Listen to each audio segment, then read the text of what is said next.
Olá, tudo bem? Hoje a gente vai estudar a estrutura e a formação de palavras a partir de dois processos que existem dentro do universo da língua portuguesa: a composição e a derivação.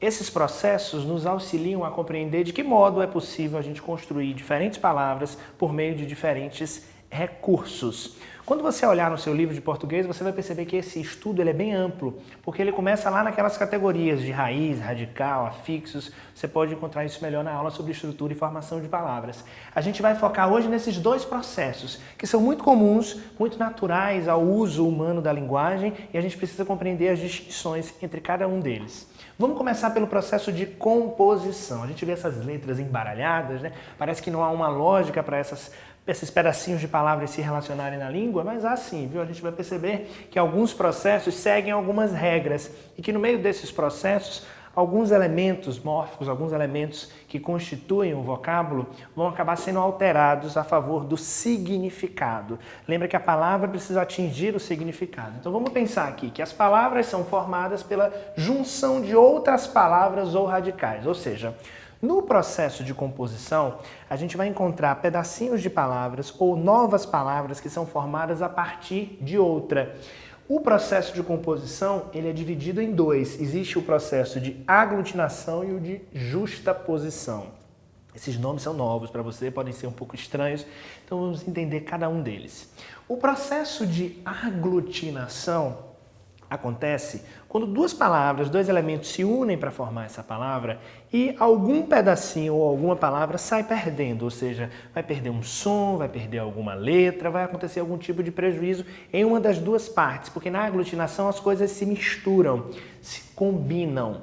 No caso da justaposição, esse processo acontece o inverso. As unidades de significado são mantidas de cada palavra e essa união pode acontecer sem prejuízo fonético, estrutural ou léxico. Vamos entender melhor com um exemplo? Olha só. Lembra que quando a gente aprendeu a estrutura e formação de palavras, a gente utilizou alguns objetos para compreender melhor essa estrutura?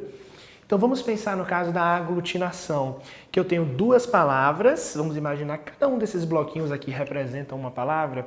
Eu tenho duas palavras que se unem para formar uma nova palavra. Então eu tenho um processo que dá uma liga, que faz um processo aqui de combinação, de ligação, para formar então um novo vocabulário.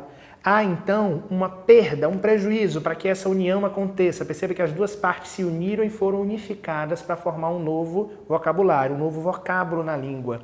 Já no processo de justaposição, eu vou ter diferentes elementos, diferentes palavras. Essas palavras, imagine que cada um desses blocos aqui representa uma palavra. Então essas palavras se unem. Com essa união, eu posso realizar essa união por meio de um hífen, por meio de uma acréscimo, aquele famoso tracinho que a gente vai chamar de hífen, claro, né, que a gente vai aprender o uso correto dele. Esse tracinho pode unir essas duas palavras, mas a unidade temática, a unidade de significado delas é respeitada, é mantida. Então, na justaposição, há apenas um encontro. Esse encontro não gera prejuízo para nenhuma das palavras. Por isso que esse encontro pode ser marcado com ou sem o hífen, ok?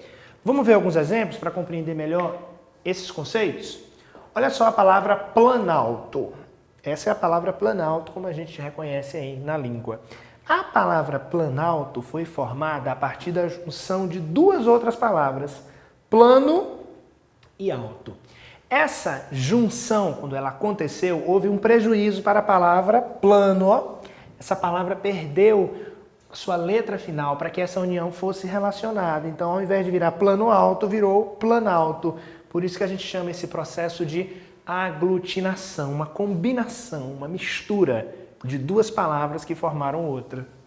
Nós temos aqui um caso clássico na língua portuguesa, em boa hora, que no passado era assim que a gente usava essa expressão. Hoje a gente usa a expressão embora.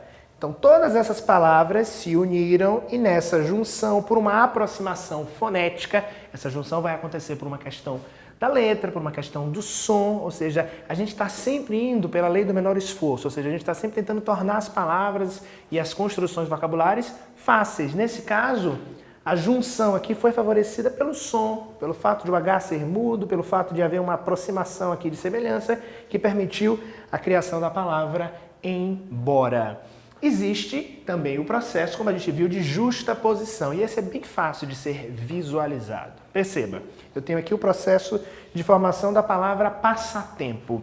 Essa palavra passatempo foi formada por meio da união da palavra passa com a palavra tempo. Eu não precisei fazer nenhum tipo de processo que prejudicasse a formação dessas palavras, ou seja, a junção delas, a realização da palavra passatempo veio pela junção de duas outras que unificadas, justapostas, formaram a palavra passatempo. Processo semelhante ao que acontece aqui com a palavra guarda-chuva, ou seja, perceba que quando eu fiz essa união por meio do hífen, eu mantive a unidade, eu mantive as propriedades das duas palavras. Então, quando eu faço algum tipo de alteração, de combinação com perda fonética ou perda de alguma letra, a gente chama de aglutinação. Quando essa perda não acontece, quando as palavras simplesmente se unem, a gente chama isso de justaposição. As palavras estão justapostas. Esse é o processo de composição, ok? Vamos aprender agora o processo de derivação. Quando a gente fala em derivação, a gente lembra que existem palavras primitivas e palavras derivadas. As palavras primitivas são aquelas que apresentam o significado primeiro, ou seja, o significado original da palavra. Por meio dela, a gente cria muitas outras. É o caso clássico da palavra pedra que gera a palavra pedreiro. Existiu uma primitiva que tornou possível a criação de uma derivada. Existem alguns processos de formação, alguns processos de derivação. Vamos memorizar que a derivação acontece quando a gente faz o acréscimo de afixos. O que é que são afixos? São aqueles pedacinhos de palavras que a gente coloca no início ou no final. No início a gente chama de prefixo, no final a gente chama de sufixo. A derivação prefixal, então, ela acontece quando a gente coloca um prefixo. É o caso da palavra desmontar. Do verbo montar, eu criei a palavra desmontar com o acréscimo do prefixo des. Isso vai acontecer em outros verbos e em outras palavras da língua portuguesa. Desmontar, prefixo acrescido à palavra que já existia. Então, nesse caso, a gente chama essa derivação de derivação prefixal. No caso da derivação sufixal, ela vai acontecer quando a gente acrescenta uma parte no final da palavra. Esse acréscimo, muitas vezes, além de inserir um novo significado, de criar uma nova palavra, a gente também acaba fazendo uma alteração de classe gramatical. Olha só como isso acontece. Eu tenho a palavra alegre, que é, do ponto de vista morfológico, um adjetivo, acrescento o sufixo mente, gerando assim a palavra alegremente. Essa palavra, quando formada, deixou de ser o sentido original de alegre, que é um sentido de adjetivo, de classificação gramatical de adjetivo, e se transformou em um advérbio. Então perceba que o acréscimo do sufixo não apenas criou uma nova palavra, como também mudou a classe gramatical.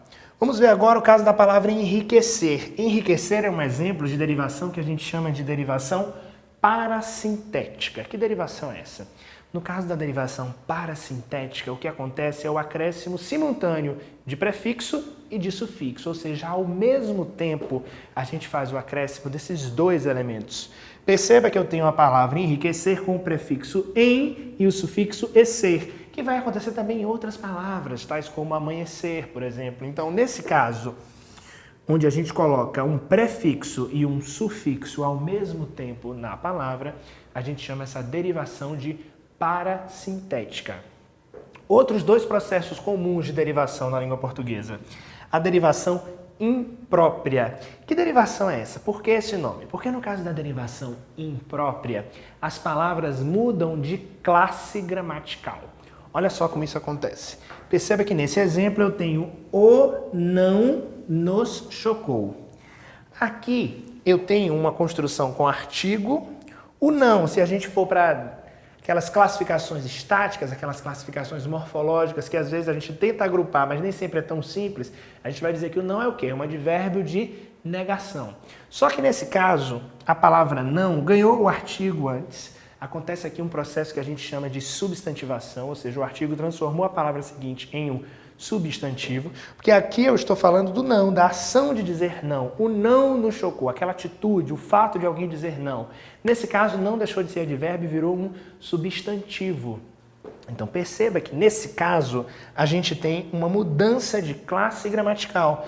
É um tipo de derivação que a gente chama de imprópria. Quando eu digo, por exemplo, que o belo será estudado neste semestre, ou seja, o conceito de belo. Belo é um adjetivo e nesse caso, quando eu acrescento o artigo e o substantivo à palavra seguinte, eu estou usando nesse caso belo, que originalmente é um adjetivo, como um substantivo. Esse também é um caso de derivação imprópria. Vamos ver agora a derivação regressiva. Que nome é esse? O que é isso? O que acontece nesse processo? Acontece de fato uma regressão, ou seja, um verbo de ação geralmente, ele acaba originando outra palavra, geralmente um substantivo. Então, quando esses verbos de ação geram substantivos, a gente diz que esse processo é um processo de derivação regressiva. Por exemplo, a palavra trabalho, o substantivo trabalho, deriva do verbo trabalhar. A palavra beijo deriva do verbo beijar. Então, nesse caso, que há uma alteração, há um processo de regressão de um verbo originando um substantivo, a gente chama de derivação regressiva. É importante que você entenda a distinção entre esses processos para acabar não confundindo ambos. Percebe que quando eu falo em derivação, esse embaralhamento das letras, ele vem da palavra primitiva para a palavra derivada, ou seja, existe uma raiz, existe uma palavra principal, existe um grupo de palavras que nos ajuda e os acréscimos que são feitos de prefixos, sufixos e as alterações que são feitas de classe são feitas a partir de uma palavra primeira, de uma palavra primitiva. Por isso que a gente chama esse processo de derivação. No caso da composição, as palavras já existem e elas são ressignificadas, elas são transformadas, seja por meio de uma junção que propõe algum tipo de perda, seja por meio da junção que não propõe a perda, mas que propõe às vezes um acréscimo, por exemplo, de um hífen ou não. Lembre-se sempre para não confundir, ok? Composição e derivação. E não esquecer que a gente está falando de formação de palavras. Os processos de composição e derivação são os mais importantes, mas existem outros, ok? Que serão temas de outra aula. Espero que você tenha compreendido o assunto da aula de hoje, então, composição e derivação. Cuidado na hora de escrever, veja se tem hífen ou não. Cuidado também na hora de reconhecer esses tipos de derivação, ok? Muito obrigado.